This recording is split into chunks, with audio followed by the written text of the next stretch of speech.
Okay, so hello everyone and welcome to the Southend Manor YouTube channel. Today I am with the one and only Luke Jackson, who has happily given us his time to talk to us about his time in football at Manor. He has apparent now, from my recollection, as sources claim to me, this is currently his third spell with Manor, his first permanent spell after two dual registration loans. During this next, however long, many minutes, we'll be talking to Luke about his early youth career and also how he has seen this season and also the last general 18 months or so with Southend Manor here at South Church Park. So thank you very much for joining us, Luke. It's great to have you here.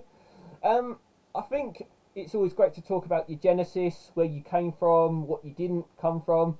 So from my recollection, as my sources claim, you started off at nearby Southend United Academy. Is there anything you really want to go into that? Anything you really learned, enjoyed, really, whilst there, really? For me, mate, when I was younger, it was all about experience for me.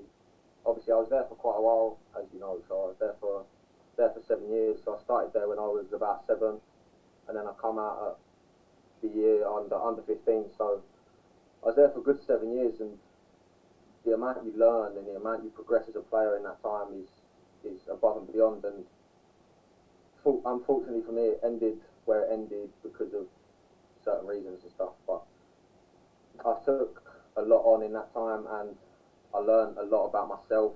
And yeah, it was just a learning curve. So every year was just a stepping stone to where I am now, really.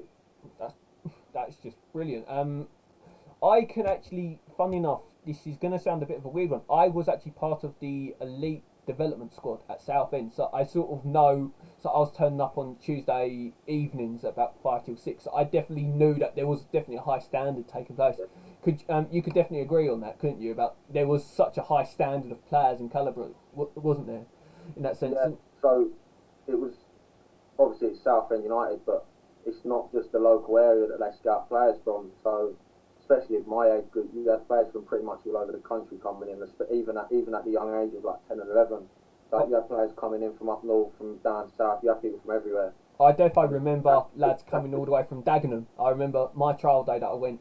I had lads coming all the way from Dagenham, and I was the only local lad. And they said to me, "Oh, where are you from?" And I was like, "Oh, yeah, I'm from Leon C." And they were like, "Oh, I've never heard of that." And they were like, "Oh, yeah, I come from Dagenham." And I was like, "They're going, oh, bloody hell!" I didn't know it was that high profile. That's it. Like, to be fair, from my group, when I was younger, under sevens, under eights, there was a few local lads, because the team I was at before Southend football, there was 3 of us in the same team that all got scouted, and we all went on trial, and we was all there for a good couple of years. But once you sort of get older, the team starts to develop. That's when they start bringing in the people from like external areas. So you get the people from your South London and up north and different places, because they're a club, they're a big professional, or say big club now, but they're a professional club that draws attention to good standard players, and that's what it was when I was there.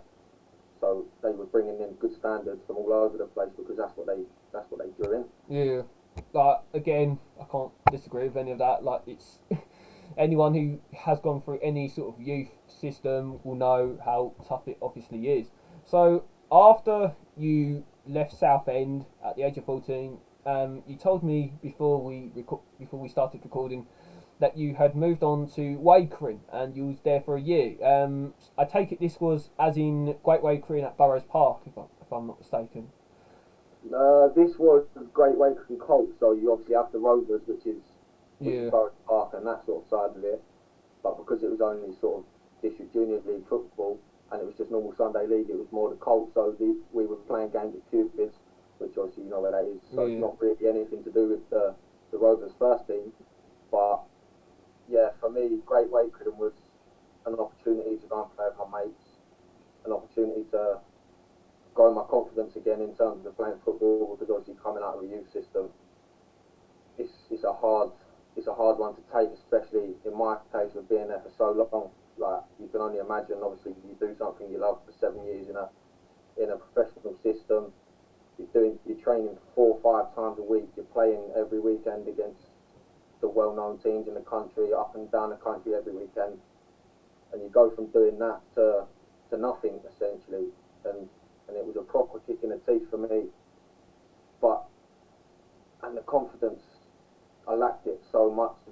honest with you, coming out of it, because you go from, as I said, it's such a sky high to such a low in such a short space of time, and obviously you have a pre-season and then the season starts again, because obviously you finish the season with Southend, they tell you whether you're staying or you're going, and I was going. Do you, if you don't mind me asking, do you think to an extent, because you was playing all these games for Southend and you was playing against all these brilliant academies all over the place across the country, do you think to an extent, when looking back now, that you perhaps, as a result of you going to Wakering, you sort of became a bit more in touch with sort of your local knowledge of teams, like locally in the area, as a result, where you perhaps you might have lost that? By all means, you could have had, by all means, I don't know obviously what you did for pre-seasons at Southend, but where I imagine, your pre-seasons would have involved, say, a trip to Leighton Orient or Cambridge, Colchester, etc. Was it more the case of when you went to Wakering, you then started to learn about your local teams, like your Lee Ramblers, your Trinities, your Lee Rockets, them sort of local sides once more after your time at Southend, so to speak? To be honest, I sort of knew about them before Southend, because obviously I was at a local at 5 and 6, just 5 team football in Hockley. But then that's when you started playing your Lee Ramblers and stuff. So I knew of them before. But obviously, being in that sort of system for so long, as you say, you sort of do your pre-season. You don't really play against the Sunday league. Yeah, of course. You go to the academies and you play against other academies to prepare yourself for seasons and stuff like that. But then, obviously, I'm coming out of that and go to a pre-season, and I didn't really know what to expect, to be honest with you, because I've been out of it for so long. But I went into it, and from what I can remember, I was playing at Eastbury Lane on a pitch at R5 in the evening after I come home from school. Do you know what I mean? And right. it was just, I was playing pretty much in the dark. There was no floodlights. Yeah. It was just so different to what I was used to. But then again, it did open my eyes to local teams and things like that, and what it's like to be a traditional Sunday league player, if you want to call it that. So it was an eye opener coming from one extreme to such a different one. So you had that sort of, so it was a year at Wakering, if I'm not mistaken, and then if I recall correctly, you then spend 2 years at Basildon United, who, from my recollection, that season you joined was actually was literally the season that saw them get promoted, so to speak, if I remember correctly. No, yeah, so their promotion season. And then you then had, obviously, their first season in the Isthmian North, if I'm not correct. Again, if I'm not mistaken. So the season that I started playing for Basildon as an under-17 was, so the season before they'd come up, they come second in the senior league. So the first season that I was at Basildon, that was their first season in the Bucket League for like 30 years or whatever it was. Yeah. So you was at Basildon United. You did obviously get given a couple of chances to play in the first team, as you have told, but ultimately you ended up finding yourself going out on loan down to us here at Southend Manor, with your debut being against Clapton in a 2-0 victory in December of 2018, on a dual registration basis before obviously going out on dual registration to Rochford Town in the 2019-20 season, before obviously returning back to Manor later on in the season. I think it was about January time that you returned to us, if I'm not mistaken. Yeah, December, yeah. Do you think, looking back at that first time at Manor in 2018-19, that was under Adam Peake's reign as manager? Yeah. When looking back, do you feel as if you learned anything, because that being your sort of first proper kick at men's football, so to speak, or not really? I think being at Basildon, and obviously getting the opportunity I had there with Mark Harrison and that, getting taken into the first team, that was where I sort of predominantly got my first team and men's football experiences and stuff like that, just through training, being around the squad, travelling to games, warming up, sitting on the bench and just taking in the experience, to be honest with you. And I think at Basildon that is what it was. It was just taking it when I got it and capturing the moments of being in the first team squad at such a young age, because that was me and maybe a couple of other under 16 or 17s as we were at the time, and taking the chances when we got on to go and be on the bench and warm up, like me and one of the other under 17s at the time. We was on the bench against Peterborough Sports in the FA Cup first round. Like, it's all an experience. And then obviously it weren't minutes, so I come to Manor to get minutes to play. Obviously I had a few minutes under Mark and Liam at Basildon, but it weren't enough to sort of progress me on to be able to play regularly like I am now. So lo and behold, so obviously during that first season, Mark and Liam left Basildon. They ended up at Tilbury. From my understanding, you didn't get the opportunity to go over with them, did you, at all? They didn't ask if you wanted to join them, did they? Or? No, I didn't get the opportunity to go over with them. Because I know a lot of their squad did go over from what I remember. A few went over in good time, yeah. So a couple of them went over straight away, and then they sort of flitted over as and when, and they're still sort of coming together now. Yeah. But I didn't get an opportunity to go over with them to Tilbury, but I think that was the right thing for me to do to stay at Basildon, because I was sort of in the setup, and I was given the opportunity to go and be in the squad and warm up with the squad and stuff like that. Yes. If I go to Tilbury, I think it wouldn't have been that sort of thing. I thought I would have probably just been training and that was it. I wouldn't have really got a sniff in the squad. I wouldn't have got games and stuff like that. So I think staying at Basildon and getting that experience and hoping for the 5 to 10 minutes at the end of a game or something here and there was the right decision. Yeah, that I can definitely see why.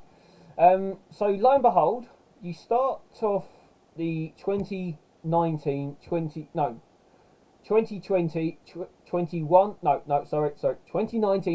season. Yeah, so. You start that off in the Essex Olympian League Division 2 at Rochford Town, where you was playing obviously in Rochford. That obviously you played for a couple of weeks, months if I'm not mistaken, and then lo and behold you then returned to Manor around the Christmas period of 2019 if I'm not mistaken. Lo and behold you return back. You basically became part of a massively valued squad. I think as Craig and Gary had come in. Given that obviously you had worked with Gary during Adam's time as when Adam was manager, did you notice any differences between Craig's approach and Adam's approach as managers? Like when looking back at the two sort of experiences, obviously Craig is now still the manager of Manor. But I mean, have you noticed anything different between the two, or anything, or do you think like as if both have benefited you in the long run? I think in my first spell at Manor, when obviously I got my debut with Clapton and I was playing regularly minutes, I thought the first spell sort of gave me the opportunity to go and play men's football and gain that experience that I needed, which obviously Basildon offered for me to go out and do, so then hoping to return to them and then play the minutes. But obviously they had a sort of settled squad as coming back from the first line with Manor to Basildon. Obviously John Sussex was then sort of the manager at that sort of time, and he sort of brought in his squad, he settled them down, he had a pretty much straight 11 every week, and he was putting me in and out of the squad, not to play but to get the experience again, and I might get a few minutes at the end of games. Obviously I've got a few at Wilkins, Felix Stowe, a few at Barking and stuff like that, but it was nothing regular, so that's what sort of Manor the first time offered me, just to go out and get minutes and experience men's football. But the second time was more to develop as a player rather than getting minutes as well, but to develop as a player and make myself a man in the game rather than that boy that I was the first time I come. Obviously I was first come to Manor when I was 16 and I was still a boy in terms of experience in men's football, whereas the second time in 2019 when Craig was there, I was sort of more a man in the game, and you wanted to establish yourself, be more developed and knew what to expect rather than coming into it not really knowing what to expect, and then obviously getting the punishment of getting smashed in the air by a load of big men. Do you know what I mean? Yeah. Now what is sort of second nature. It's what happens every weekend. Of course. So lo and behold, you became a massively valued part of the squad, as did a number of players. Yourself, Ben Allen, Joe Elliott, so many others who joined in that sort of Christmas, New Year period, so to speak, whilst also working alongside the longer integrated squad members of Jordan Chambers, Kai Frood, Harry Rogers, all of them sort of lads alongside Josh Harrison.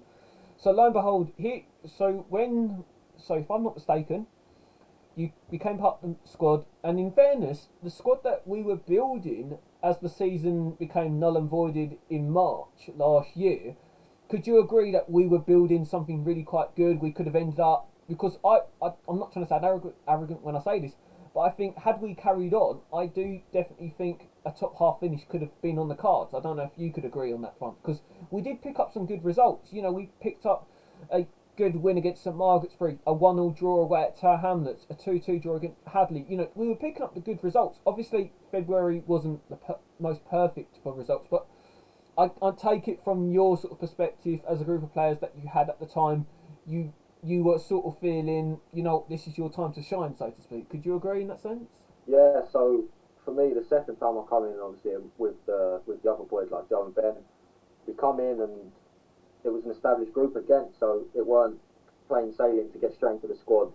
So I had to be patient and wait to show what I could do and bring to the side, really.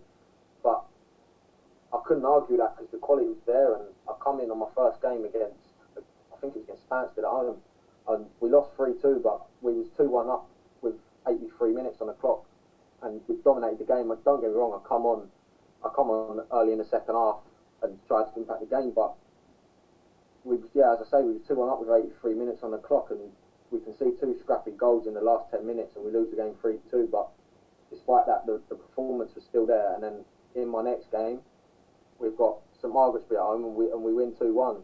And I was on the bench again, but I couldn't really argue it because the squad was playing so well. So to come into a good a squad with good performances happening regularly, I couldn't argue to sit on the bench. But when I got my opportunity, I obviously had to take it with two hands and show what I could do. And then from there, it sort of developed into what it is now. So getting regular minutes and things like that, and helping the squad push on, really. Credit to you there, mate. So when the season ended, null and voided, what was your sort of attitude or mindset towards it? Because obviously you went from playing regular football, we were due to play hashtag, then we had a COVID case rise up on that day. We were due to play hashtag in the sort of final game of the season. So that obviously never went ahead, went through. How gutting was it for you, feeling like as if to an extent you'd come all this way throughout that, especially last season, only to find out it be null and voided? Was it quite sort of impactful? Was it damaging for you as a player, or how was it really? For me, no one really knew what was going on because it was still so ripe at the time. You know what I mean? With COVID and stuff like that. Obviously, it was hard to know that you go from playing football, training 3 times a week, playing on a Saturday, to then going to do, which was nothing at the time. Obviously, everyone was put in lockdown and stuff like that, and you get games cancelled, no training, no nothing. It was hard because, obviously, as I say, you went from everything to nothing, but what could you do about it, really? There was nothing you could do, and you just hoped and prayed, sat at home, waiting for the season to restart. You see the Premier League getting cancelled, all the EFL leagues getting cancelled, and your hope just goes out the window, really. I didn't expect it to carry on, to be honest with you. Once it got cancelled, I sort of knew it was going to get null.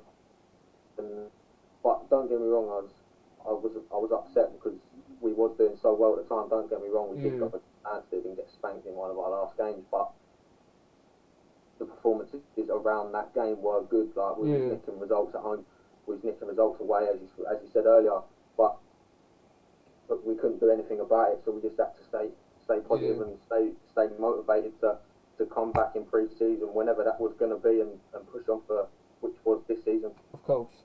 So, going to move on to this season. So obviously, things changed. Obviously, because of COVID, you ended up finding yourself signing permanent forms with Manor, with Craig and Gary, and us here at the club in the summer after. And is there anything that you could say was the main definitive reason why you signed permanently after what had been 2 like dual registration spells with us, so to speak, or not really? Me, coming to the end of last season, obviously I was still a permanent Basildon player with signed forms over there and stuff like that. But obviously being on loan at Manor for me as a player and getting minutes and stuff like that, so then nicking a shirt pretty much every week whether that be on the bench or in the squad and stuff like that. But to then know what to expect the season after, if I was staying, that sort of sealed it for me, because obviously I stayed in good contact with Craig and Pondy over the summer while things were off. Whereas at Basildon, I was in contact, but it wasn't as much, and I wasn't really sure what was going on in terms of player pick and stuff over there. And I knew that Salmon, who was over there at the time, had his established squad, as did all the managers before, and he knew I was out on loan, but he didn't really. I can't say he didn't think of me as part of his squad, because I can't say that for him, because I don't know. But I didn't really see myself being a Basildon player regularly, coming into that squad in pre-season and getting good minutes this season, which was this season. Whereas at Manor, I knew if I stayed and worked hard in pre-season, I'd get the minutes I needed, and that's what I got. So if you don't mind me saying, is it more that you sort of took the mindset thinking that if you had been at Basildon, or even thinking on the Basildon perspective, you could have perhaps looked at, say, maybe end of this season being in that sort of first team, so to speak? Is that the sort of mindset you was almost taking, or am I getting the wrong sort of picture? Do you think? Thinking that you was... Yeah, so for me, it was more knowing that I was not guaranteed a place in the squad every week, but I had a chance to be not that I didn't have a chance at Basildon, because I can't say I did or didn't, because I didn't go over and I didn't play in pre-season last season. But I knew what was to offer at Manor. Do you know what I mean? Yeah, I was there and I'd experienced it the season before. Whereas at Basildon, obviously there was management changes and things like that, and obviously without me being there, it was hard to sort of get my name in the hat and stuff like that. Yeah, of course. And things when there was players training every week, Tuesday, Thursday, performing well on Saturdays, whereas I weren't there because I was over on loan at Manor. Of course. And I was doing that there, and I was enjoying it. So there was no reason for me to really say fair dues there, mate. Why I enjoyed it. And okay, yeah, all good. Sorry about that. The connection seemed to have... But it's fine. No worries. Thank you anyway for that. So I'm going to quickly touch upon pre-season, if you don't mind, because we had a bit of a memorable pre-season, didn't we? In fairness, started off very hot in August, about a month behind what we should have been. Lopez Tavares, I think it was Darnell who scored the first goal for us in pre-season, if I'm not mistaken, against Lopez. Oh, I thought it was Darnell who scored, but that was a hot day. But obviously, one of the hottest days for you, was it, or do you think the game against Lee Town was the hotter one? Both as bad as each other for me, mate. They were both very, very tough games to play in because of the weather, and that we'd been all for God knows how many months before that, and we'd squeezed in a quick pre-season, a good amount of training sessions, but not what we'd normally have pre-season, not to the same intensity and stuff like that, because of obviously the COVID restrictions and stuff like that. But coming into that environment in the August, in that heat, it was tough. Was there a high, like for you? Was there a high moment of pre-season, and have you, to an extent, even got a low moment of pre-season, or not really? Because I know pre-season's not exactly for every player, as I know all too well. But I think pre-season's beneficial for me, really, because it's just to get you ready, innit? It's to get you ready for the season, whether you're in the squad at the first game of the season or not, and that don't really matter. It's still a booster to get you ready to get going in the proper league and set you on your way, really. And it's more, for me, it's more expecting what to come. So you play good sides in pre-season. You set yourself standards, you set yourself goals, and if you hit them and you reach high standards, then you take that into the first game of the season. And I think for us in pre-season, we were playing. We won 3, we drew 2, and we lost 2. So we didn't have a terrible pre-season in terms of results, but it it ain't really about results in pre-season. It's more about individual and team performances and getting ready for that first game, as I said. And I thought our pre-season this year was positive in that we got a settled squad for the first game, and do you think as we well? was ready to push on. Do you think as well, to an extent, for the first time in a number of years, we actually had a very, very local pre-season? Like the furthest we went was only Chelmsford for the Marconi ground, whereas in previous years, Manor teams had gone as far as, say, Norfolk, Suffolk, Kent, and beyond for pre-season. Do you think, to an extent, knowing that you was only playing at Chelmsford, Cupid, I think the furthest west you went was Canvey. Do you think that sort of helped you, knowing that you was nice and local, you wasn't travelling all over the place to get to your game, so to speak, or does that not really play like a major difference for you? To me, that don't really bother me. I don't. Travelling is. I travelled to games all my life. Do you know what I mean? I've been up and down the country in Southend, obviously playing with Basildon or travelling with Basildon. I was up and down to Norfolk against Dereham and to Felix. So travelling up and down is something I'm used to. So it wouldn't have bothered me if we was to go further afield to play a team, but to keep it local is always nice. So you know you don't have to travel far to games and stuff like that, and you can come in from work or college or wherever you're doing and know that you ain't got to rush around to get to your game. And it's obviously nice to chill out before the game, get a proper meal in. So it was good to keep it local, but then again, if it was to be further afield, that wouldn't really bother me. Fair dues then, mate. You know, many people would be saying, "Oh, the travel's too much" or "the travel's too little," but credit to you there, mate. I'm going to quickly touch upon the November lockdown, and then obviously quickly talk about what has gone on this season when we were playing. What was the November lockdown like for you? Because obviously we had this month off, and then we then started, played 2 games, and then we then stopped like we have been for the last month or so. What was it like for you? Last November's lockdown, so I was still working, so I was quite fortunate, so it didn't really bother me too much, other than the fact that nothing was open and I couldn't go to the gym and I couldn't go and train and stay fit. Obviously, could stay fit in terms of going out running and doing bike rides and home workouts and stuff. But mental health wise and things like that, I was fine because I was still able to get up every morning and know I could go to work and have my head set on doing something. Well done. So I think that sort of helped me out a bit. But yeah, it was still tough, of course, with no football and things like that. But having work still available to me would made it a lot easier. Do you think, to an extent as well, knowing that you did have the I take it you obviously had the communication from Gary and Craig and everyone.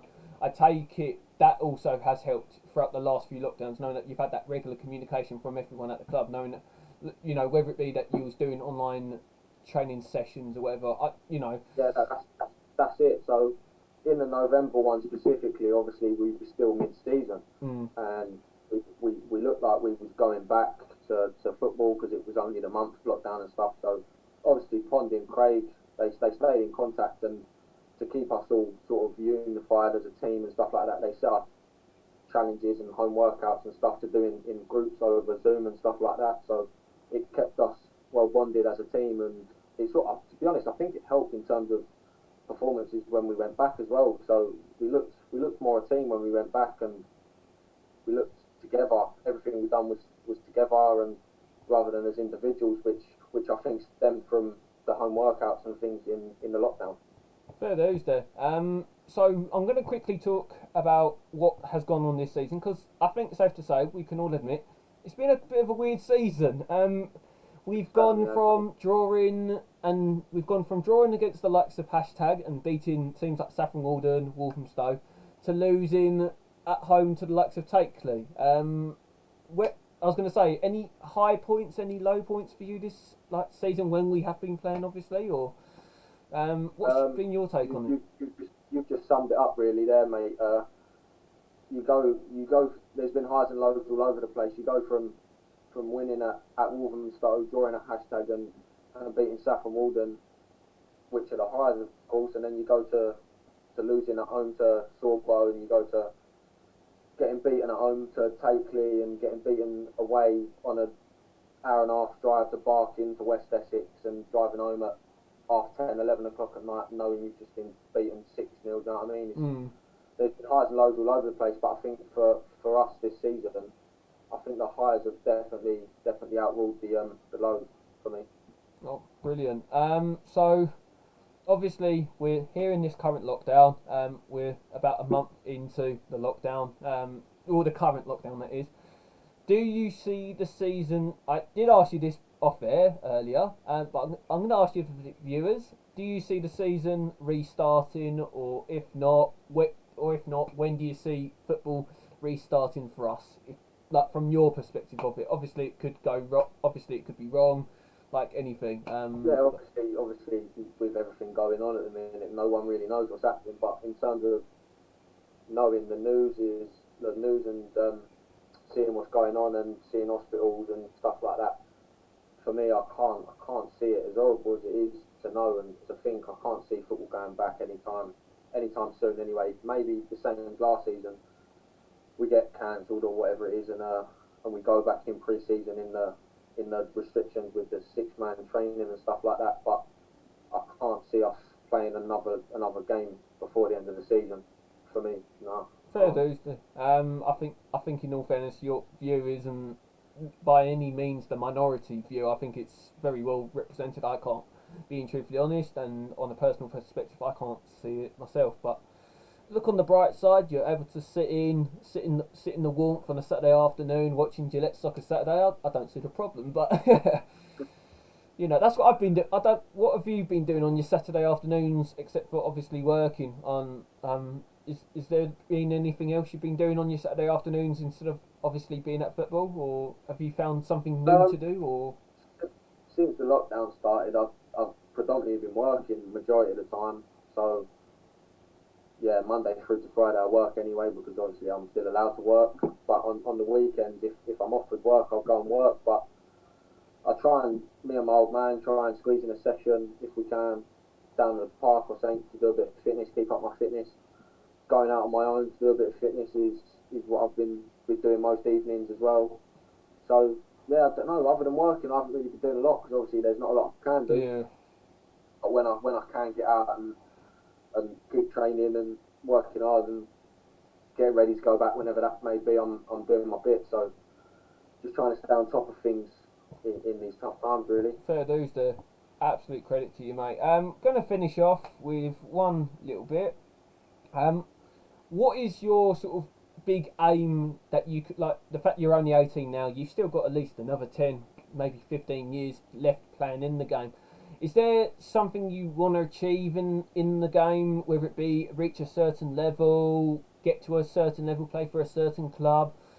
Have you not really sort of thought about that so far? Are you just thinking take each game, each club as it comes, really? For me, I'm not really looking long term at it, because as you say, I've still got touch wood a long way ahead of me with my football. But I'm more setting small goals when obviously things get back to normal. I set small goals and small targets for not far in the future, and just do that over and over again, really, to then progress as a player, and then wherever that takes me, it takes me. So obviously I'm in the senior league at the minute, getting minutes, which is valuable for me to progress. But in the long run, where do I want to be? Everywhere. I'd be lying if I said I didn't want to play in the Premier League, because everyone's playing in the Premier League. But realistically, by 22, 23, it'd be good knowing I'd be a regular in Bostik Prem standard. That'd be good for me, or higher, of course, if I'm offered that. Yeah. But I can't really say where I want to be in that sort of time, because I just take things as and when they come, really. So I'm looking at next season when that comes around, and I have every intention of staying at Manor for the next season to get that valuable minutes and push the boys up the league, really, and help the get us up the table. Do you? I'm going to finish off with this one little question about obviously the lads we've got in at the moment. Do you think they have been a massive sort of great addition, like all the lads that have come in? Do you think they've been massively great additions? Safe to say, given that what we have been able to achieve over the season when it hasn't been stopping and starting, so to speak? Or Yeah, I think the lads that we've got there now, they're a credit to themselves really. They're all working on and off the pitch. Obviously, we're training well together, but I think obviously there's been a lot of chops and changes around the club in terms of personnel and stuff like that. But I think the squad that we've got now is settled, and I think going into next season, if we can keep everyone we've got there now with a settled side and it's a strong not even just 11 but a strong 16, 17 that we've got in the club that we know that if someone in the 11 ain't pulling their weight, then we've got someone on the bench that can cover them arse. Do you know what I mean? They'll sort of pull their bacon through a bit. So I think the side we've got at the minute is strong, and as shown by some results in the league that we had this season before everything happened, we are a good side, and on our day, not many people will be able to touch us. I think we can both agree here that the Essex Senior League, like I think realistically, like a lot of leagues, that anyone can beat anyone. I think that is the sort of best way to describe it. But Luke Jackson, it has been very, very remarkable. We've been talking for God knows how long now, but thank you so much for being interviewed tonight, for agreeing to join me tonight. Massively appreciated. Feel free to drop Luke a follow on Twitter. I will be dropping his link, like his Twitter, below here for you all to hopefully drop a follow. Obviously, we look after our own. Thank you ever so much to everyone who has been watching this today. Hope you have enjoyed it. Hope you've learned something new about Luke, where he's come from, what he's built up. Maybe there might be a Wikipedia page set up soon enough. You never know. But it's been an absolute honour. I've been Andy Wilkins. He's been Luke Jackson. Thank you very much for watching, and bye-bye. Thank you.